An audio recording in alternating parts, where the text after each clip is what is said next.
Olá, como vocês estão? Eu estou de volta. Peço que vocês me desculpem. O vídeo de terça-feira acabou ficando para quarta. Eu me enrolei com alguns compromissos. E na quarta, que foi ontem, eu tive um leve problema de saúde. Eu tive problema de enxaqueca forte, inclusive. Então eu estou gravando hoje o vídeo de terça. Está saindo hoje, quinta-feira. E o vídeo de quinta sairá amanhã, sexta-feira. Então teremos o vídeo de hoje e o vídeo de amanhã aí, para a gente poder fechar a nossa semana com os nossos tradicionais 2 vídeos, né? São 2 por semana, 2 aulas por semana. Hoje eu vou fazer algo diferente com vocês. Eu estava vasculhando o meu e-mail e aí eu me deparei com um documento que a aluna Valéria mandou para nós há mais ou menos umas 3 semanas atrás. E eu acabei esquecendo de analisar. Vocês lembram quando eu dava mini documentários, né, pequenos vídeos sobre diversos assuntos para a gente traduzir juntos, retirar, né, sempre extrair alguma coisa interessante do ponto de vista gramatical para criarmos as nossas frases. Vocês lembram disso? Naquela época houve um vídeo que falava a respeito da violência na televisão. Eu acho que tem quase um mês, já faz um tempinho. A Valéria participou, enviou para nós 10 frases. E eu acabei esquecendo de fazer os comentários. E ficaram extremamente interessantes, tanto do ponto de vista gramatical, quanto as ideias que ela expressa através dessas frases. Então eu pensei, vou fazer um vídeo especial para a gente dar uma respirada nas músicas, né? Dar uma paradinha, um leve intervalo. Nós vamos fazer hoje então a análise aí das frases que a Valéria havia encaminhado. Só que dessa vez, como vai ser um vídeo especial só de análise, vai ser, como é que eu posso dizer? Eu vou analisar mais minuciosamente, vou dar alguns exemplos, vou comentar alguns comentários dela para a gente fazer esse ping-pong, esse bate-bola aí, porque vai entrar um pouco na questão social. Então, assim, é bem legal, somos todos amigos, né? Então, a gente, por exemplo, eu acho que o esporte é a coisa mais importante para ajudar a combater a questão das drogas na sociedade. Aí uma outra pessoa acha que é a religião. A outra acha que é através dos estudos, a outra que a educação familiar, a base familiar na escola é mais importante, a base familiar em casa é mais importante. Então, assim, são temas tão interessantes, tão importantes e ao mesmo tempo são extremamente polêmicos, porque ninguém é dono da verdade, né? Ninguém sabe bater o martelo na mesa e falar, não, eu sou dono da razão e a saída é por esse caminho. Então, por isso que é uma discussão é um debate filosófico, né? Aquela coisa bastante interessante para a gente poder trocar, conhecimento.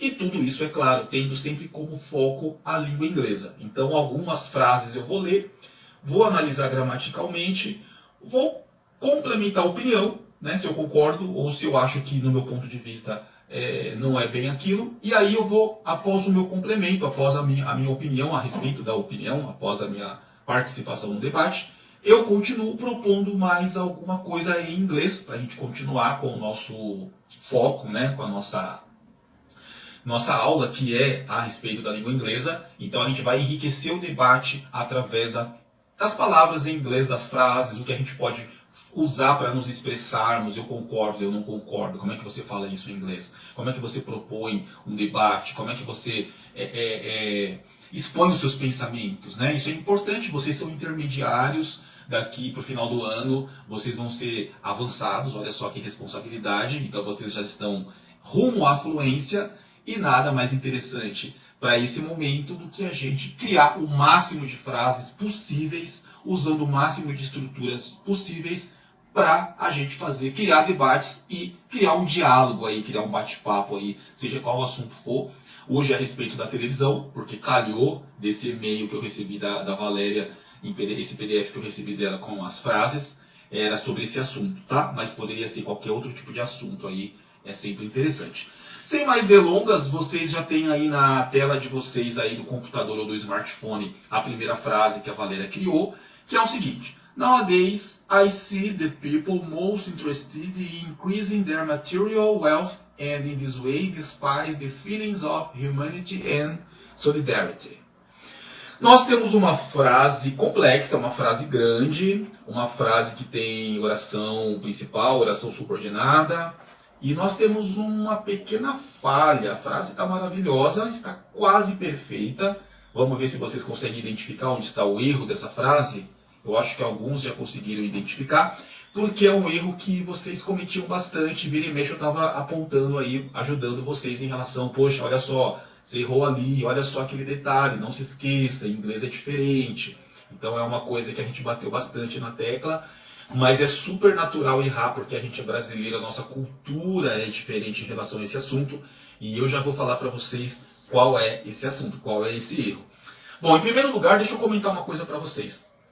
Ela falou nowadays, que era o foco aqui do exercício, ela tinha pego essa palavra no vídeo em inglês, né, no mini documentário, foi extraído, aliás eu extraí e apresentei para vocês e sugeri que vocês criassem frases em cima desse termo, nowadays, que é hoje em dia ou atualmente, tá?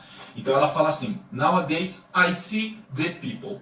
A primeira observação que eu quero fazer não é um erro, tá? Esse the, ele é possível, porém quase sempre o americano não usa. Fica I see people. Vejo pessoas. Eu vejo as pessoas, como a Valéria fez, com o artigo definido aqui.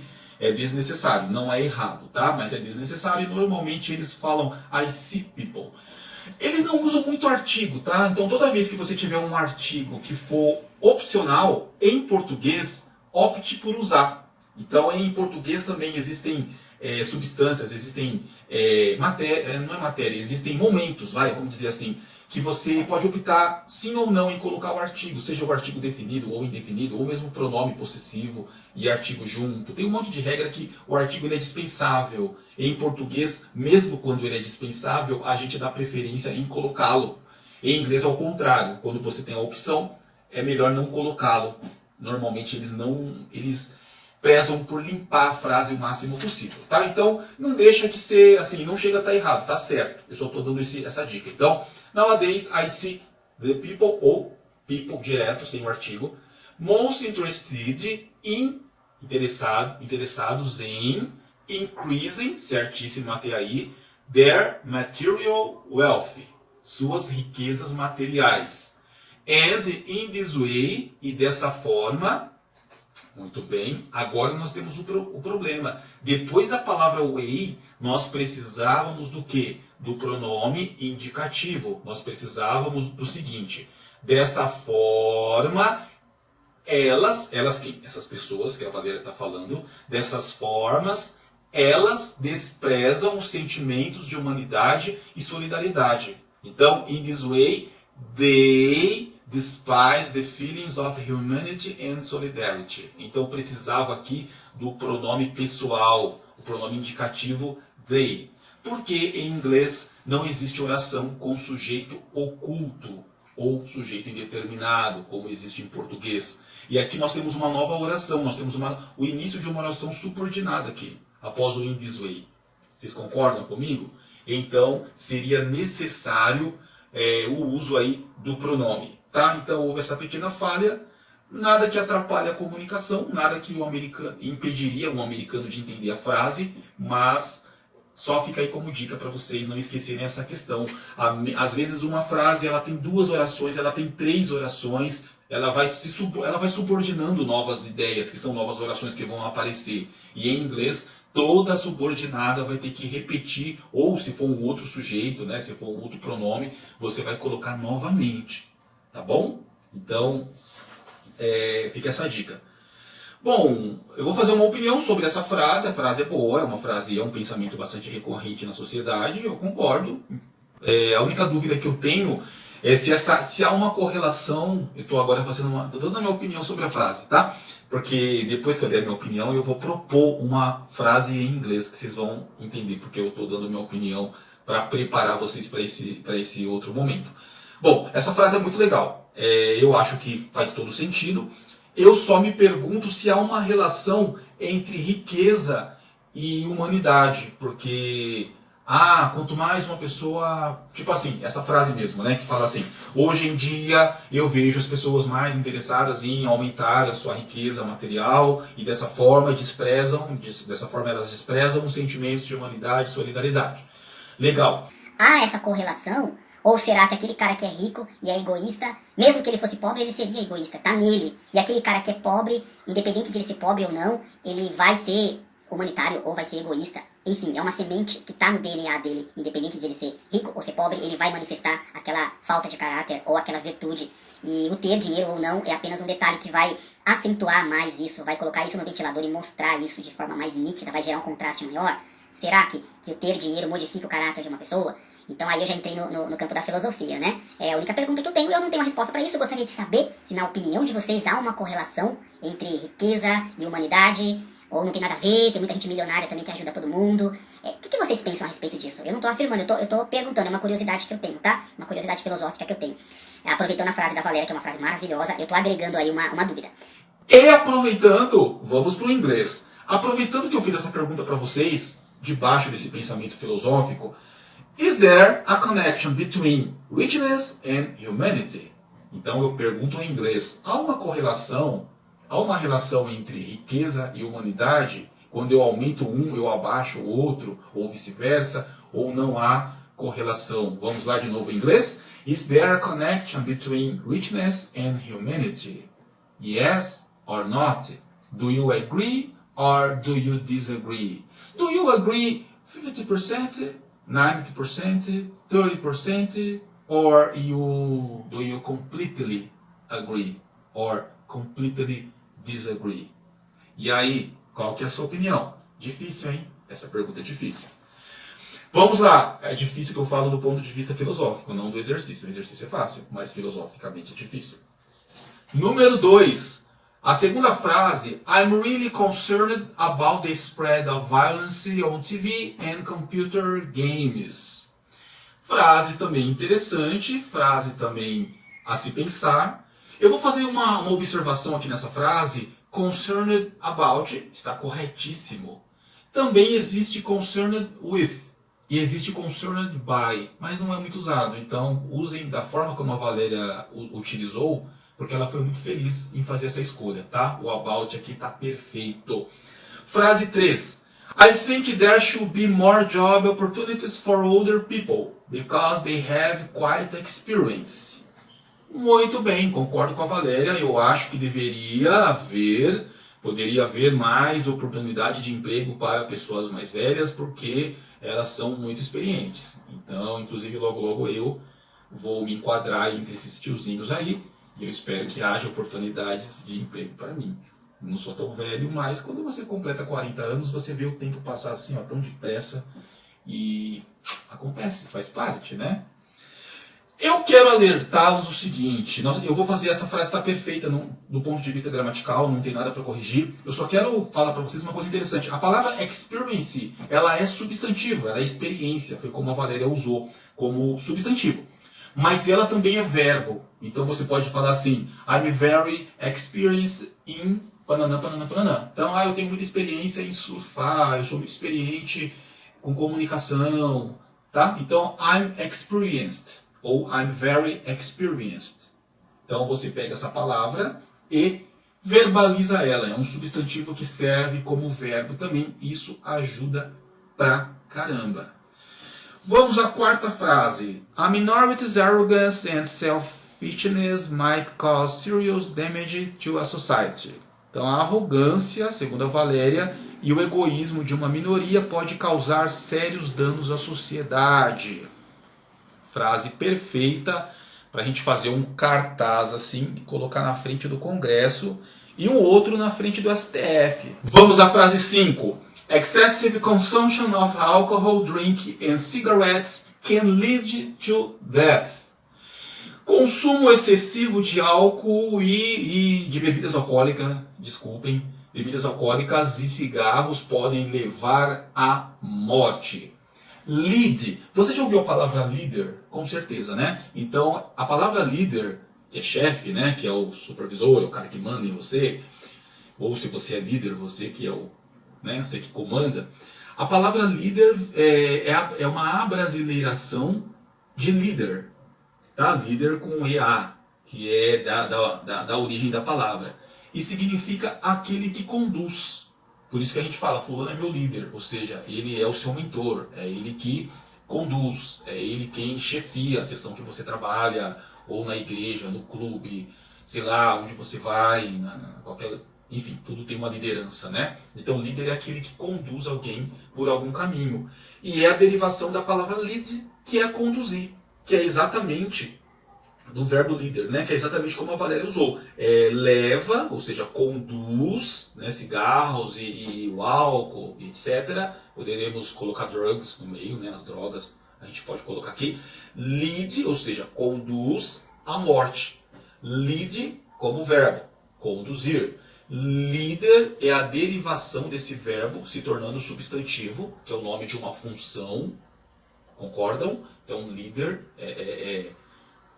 como é que eu posso dizer? É uma profissão, digamos assim. Então, é um substantivo que foi tirado. Se bem que líder pode ser adjetivo também, se você quiser usar de forma esse substantivo de forma que venha adjetificar, né? Então, ele é meu líder. Então, qual que é a função dele? É o líder. Qual a característica de líder? Então, mas não vamos entrar não vamos aprofundar muito o debate gramatical aqui, tá? Mas o importante é você saber que o lead é um verbo que a derivação dele dá origem a líder, que é aquele que conduz uma pessoa ou conduz uma situação para determinado fim.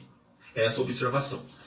Bom, essa frase não tem que filosofar, né? Qualquer pessoa vai concordar com a Valéria plenamente, 100%, que o uso excessivo dessas substâncias realmente, pelo amor de Deus, né?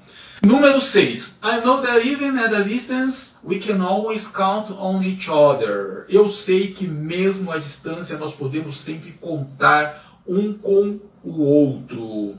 Vou fazer uma observação, essa frase está perfeita. O que eu vou fazer observação para vocês é acostumem o cérebrozinho de vocês a colocar count e do lado colocar a preposição on, o que é muito esquisito para nós que somos brasileiros. Você fala, eu conto com você, eu conto com meu pai, eu conto com meu parceiro. Você conta com alguém, em inglês não, você conta on, count on. É como se você falasse, eu conto em você, eu conto em meu pai. É muito esquisito essa preposição aparecer aqui. Na nossa cabeça não faz sentido, mas em inglês você não pode falar count with, você fala count on.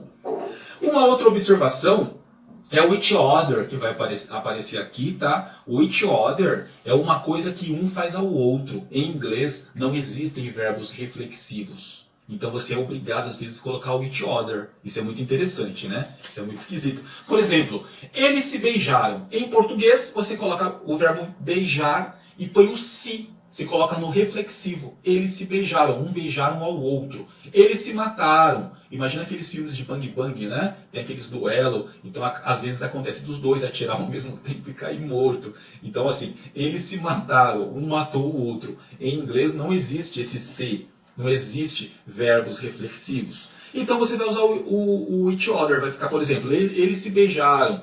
They kissed each other. Eles beijaram um ao outro. Eles se mataram. They killed each other. Um matou o outro. Eles se mataram. Então esse each other você vai usar demais. Eles se ofenderam. Eles se lamentaram. Sei lá, eles se condoeram.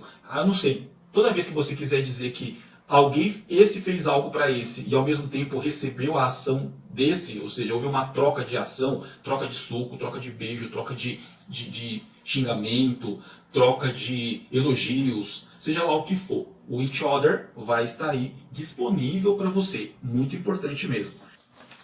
Muito bem, vamos à 7ª frase. My husband called to say that no longer be necessary to pick him up at school. Meu marido ligou para dizer não ser mais necessário pegá-lo na escola. Esse pegar aqui é pegar de dar carona, é buscar alguém em algum lugar de carro, tá? Carro ou algum outro veículo, enfim. Bom, essa frase nós temos um problema, né? Eu acho que vocês já perceberam. Vamos começar. Aliás, nós temos 2 problemas aqui. My husband called to say. Meu marido ligou para dizer. O mais correto, a norma culta, mesmo em português, a norma culta pediria para você escrever assim: meu marido me ligou.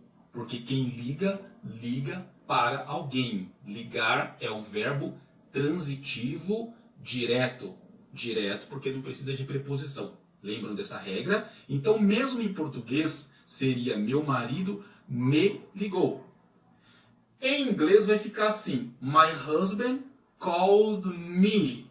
Então o me vai aparecer após o verbo. tá? Fazendo o complemento verbal aí. My husband called me to say that no longer be necessary. Aqui nós temos um segundo problema nosso, né? Porque você tem o that que separa duas orações. Ou seja, o that aqui é a conjunção subordinativa. É a conjunção que está ali separando as duas orações. Então nós temos uma oração subordinada. Sendo assim, uma oração nova em inglês não tem sujeito oculto. Não existe sujeito indeterminado. Então você precisa colocar novamente o mesmo sujeito ou um outro sujeito. Mas tem que ter sujeito ali. Lembram disso? Como é que vai ficar então? My husband called me to say that it's no longer. Você coloca o it, tá? Porque o sujeito aqui não é você, não é ele. Aqui é uma circunstância, você põe o it. Juntamente você já põe o verbo to be, tá? Se você põe o verbo to be aqui, automaticamente ele não vai lá na frente. Então vai ficar that it's no longer necessary to pick him up at school. Então, resumindo, você tira o be da onde ele estava, coloca o it e coloca, aí você conjuga, põe o be que apareceria em algum lugar, o sujeito vai trazer ele para si. Então vai ficar conjugado, vai ficar it's no longer, e aí você continua a frase. Tá bom? Parece que é muito complicado, mas não é. Não é complicado. E só uma observação, tá certíssimo o que a Valéria fez aqui. Ela pegou pick e o up juntos vira pegar, no sentido de você recolher alguma coisa que caiu no chão, no sentido de você pegar uma pessoa para dar uma carona, então vai virar a palavra pegar, tá bom?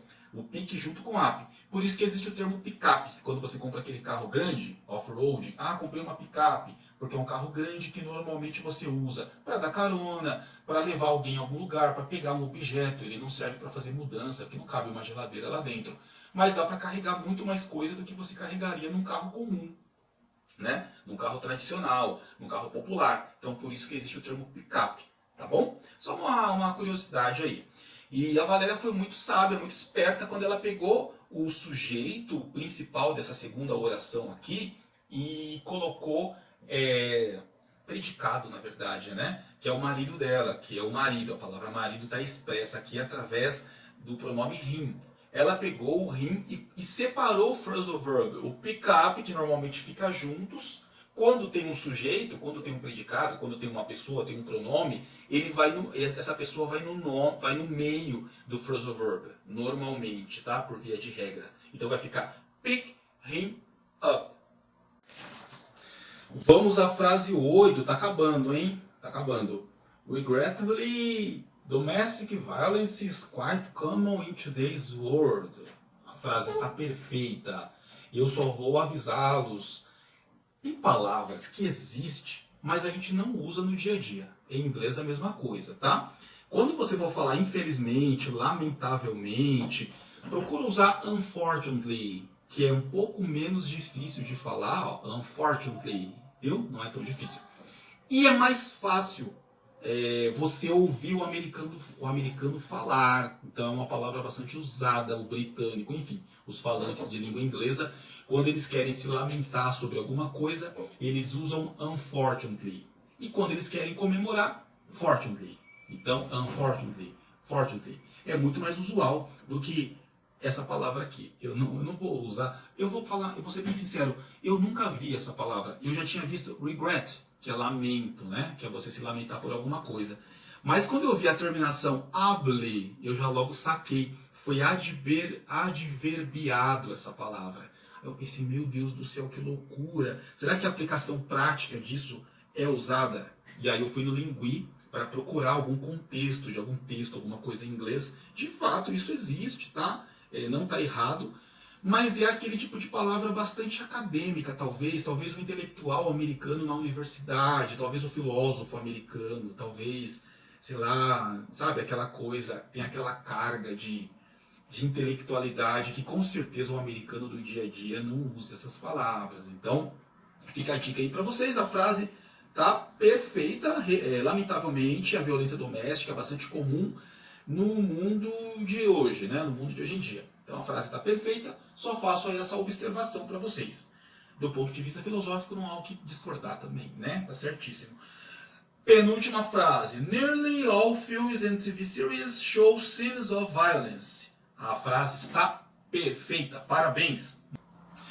Vamos à última frase. Certainly violent computer games are very harmful to children and adolescents. Frase está perfeita.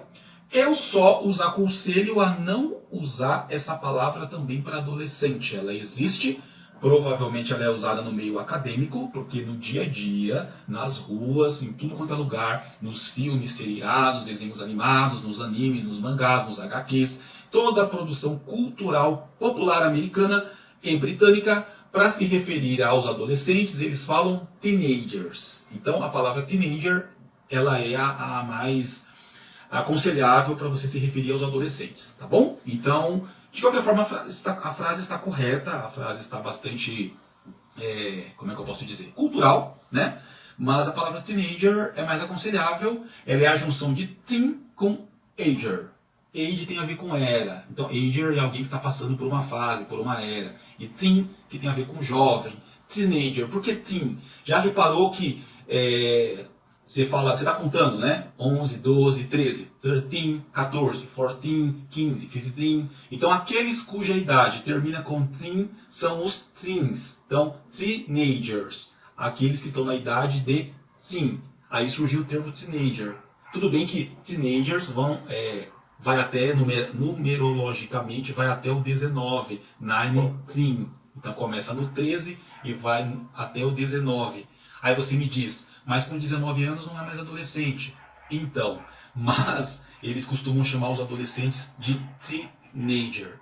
E essa questão de quando termina a adolescência também tem muito debate a respeito disso. Eu li uma matéria no UOL, ou foi no Terra, foi um desses portais aí, que falava que haviam alguns cientistas sociais, alguns, acho que psicólogos, psicopedagogos, dizendo que a nova adolescência vai até os 24 anos. Então essa nova geração, até 24 anos, ainda demonstra um comportamento adolescente.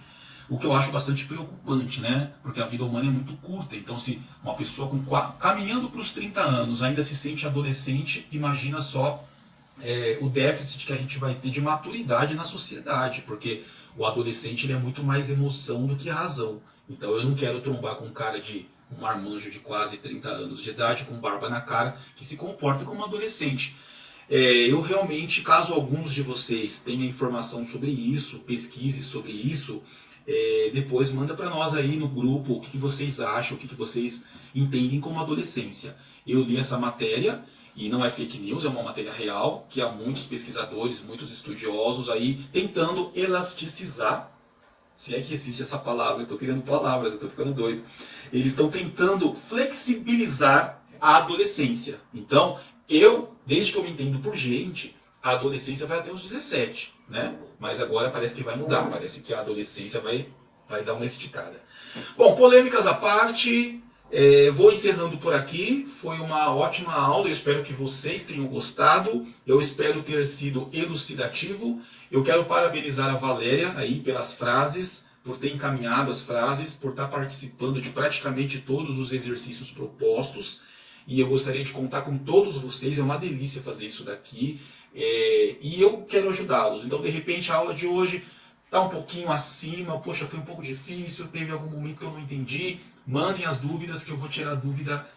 Podem ligar, mandar e-mail, mandar dúvida pelo WhatsApp, eu estarei à disposição de vocês. Um forte abraço, sempre repito, logo logo nós estaremos juntos fazendo presencialmente nossas aulas, tá? Continuemos orando uns pelos outros, logo logo essa fase ruim, essa fase chata vai terminar e nós vamos prosseguir no nosso projeto de torná-los fluentes na língua inglesa o quanto antes. Eu tenho certeza que a maioria de vocês já está muito próximo disso. Um forte abraço, até mais!